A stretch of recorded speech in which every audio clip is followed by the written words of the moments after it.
Čaute ľudia, vítam vás pri ďalšom videu, no a keďže nám začína leto, začínajú nám horúčavy, už budú teraz 30-ky, tak dnes si ukážeme, ako si urobiť mojito, ale tentokrát si ukážeme 3 rôzne spôsoby, takže môžeme zrobiť na to. Ako prvé si pripravíme sirup, môžete samozrejme použiť namiesto sirupu hnedý cukor, potom ako sladidlo, ale ja tam radšej pridávam ten sirup, čiže do hrnčeka si nalejem 100 ml vody a ďalej prisypem 100 g cukru.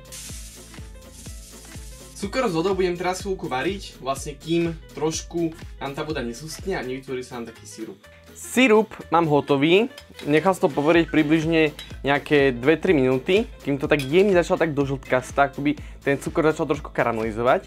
No a teraz, jak mi to vychladlo, tak je to také olejové a to sme vlastne chceli. No a teraz si môžeme pripraviť mojito na 3 spôsoby, no a budem to robiť asi skôr tak, že nie že postupne každý jeden, ale tak naraz, lebo tie suroviny sa celkom podobajú, potom tá jedna hlavná surovina sa mení, čiže môžeme ísť na to. Všade bude úplný základ limetka, tu si nakrájame na menšie kúsky, ale budeme pridávať aj celé plátky, čiže jedna limetka vám bude stačiť určite na tieto 3 poháre, na tie menšie kúsky a potom ešte nejakú vedľajšiu limetku, alebo teda aj viac limetok podľa toho, koľko toho budete robiť na tie plátky, na to, aby to mohlo aj pekne vyzerať. Do každého poháru si pridám kúsky limetky, ďalej sirup. Ja mám 250 ml poháre, približne tak 2 polievkové lyžice sirupu. Na spodok do každého pohára si pridám zo pár lístkov mety. No a ja som videl, že keď metu, alebo teda videl aj počul, že keď metu chytíte takto do ruky a párkrát ňou plesknete, tak vlastne mala by sa z tej mety tá aróma tak viac vypudiť, čiže napíšte dole do komentárov, či to naozaj funguje, či ste to počuli, alebo či to je úplná hovadina. Myslím si, že asi to funguje. Lístočky som si pridal do každého. No a teraz prichádza veľmi dôležitá časť a to bude také máganie týchto súrovín dokopy, aby vypustili presne tú arómu aj tú chuť. No a na to budete potrebovať buď takýto roztláčač na presne takéto drinky, ale ako nemáte, tak vám úplne bude stačiť takáto šprudlovačka, alebo jak sa to povie? Šprudlovačka. No ale možno, že sa to povie v nejakom takom nárečí, šprudlovačka, napíšte mi, ako sa to volá u vás, ale my to doma voláme šprudlovačka. Takže ide vlastne len o to, aby sme tieto suroviny rozmačkali a toto je vlastne na to ideálne. Môžeme začať, pekne nám pustí šťavu, limetka. Tento úplný základ máme pripravený, no a teraz budeme postupne robiť každú tú jednu príchuť, no a začneme s pomarančovým. Ako prvé si odšťavím jeden väčší pomaranč.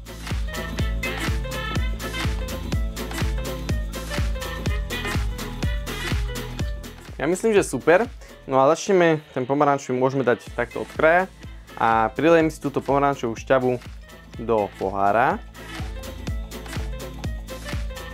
Ďalej bude klasické mojito. Do toho si môžete pridať biely rum. Samozrejme do každého si môžete pridať biely rum, ale ja budem robiť momentálne všetky 3 budú tie virgin mojita, čiže ja si do toho stredno nepridám ten rum, ale môžete si pridať teda trošku rumu a môžeme ísť teda na ďalší a ten posledný bude melónový, čiže prihodím si dovnútra pár kúskov melóna. No a ešte ten melón si rozbijem s týmto roztlačačom.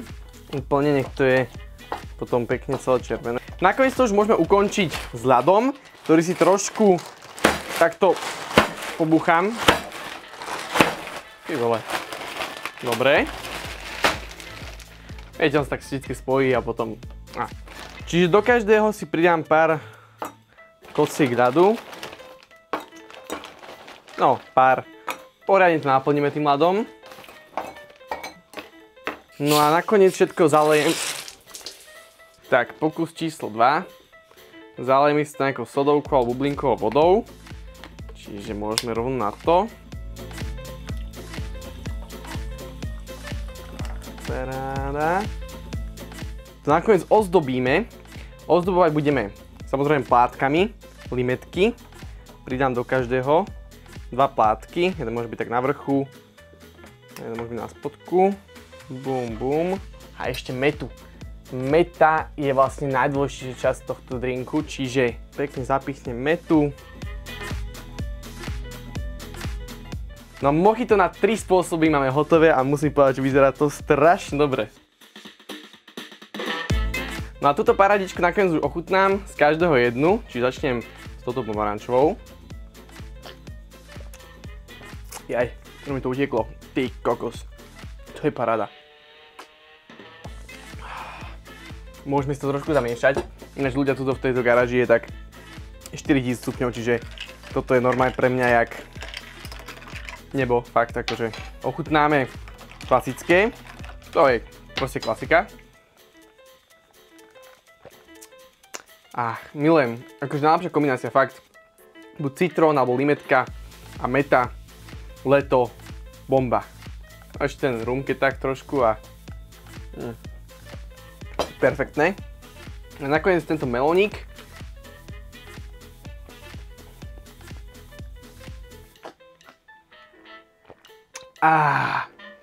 Počúvajte. Musí vidieť, že som spotený. Akože toto je že úplná hôdka. A dúfam, že sa už presuneme von do toho môjho letného štúdia a môžeme robiť takéto drinčiky a rôzne letné recepty vonku. Počúvajte, vyskúšajte. Napíšte mi do komentárov, ak sa to páčilo. A napíšte mi, že či ste to skúšali. Ak ste to skúšali, tak ako vám to vyšlo. Je to jednoduché, rýchle a dobré. Urobte si ten domáci sirup, je to o to lepšie podľa mňa, ten cukor keď tam pláve, neviem, mne to až tak nechutí. Dole do komentárov mi napíšte kľudne aj to, že ako by ste to urobili vy, čo by ste vy zmenili. No a poslednou vec, ktorú by som vás chcel poprosiť, aby ste mi napísali je, aké takéto rôzne letné recepty by ste chceli vidieť, ak vám niečo napadne, takže dole do komentárov píšte. No a ak sa mi to páčilo, tak určite like, koment a odber. Dole v popise je link na takéto zástirie trička, čiže ak by ste ma chceli podporiť takýmto spôsobom, tak dole si môžete pozrieť stránku, kde si môžete ich zakúpiť. No a uvidíme sa na budúce a čaute.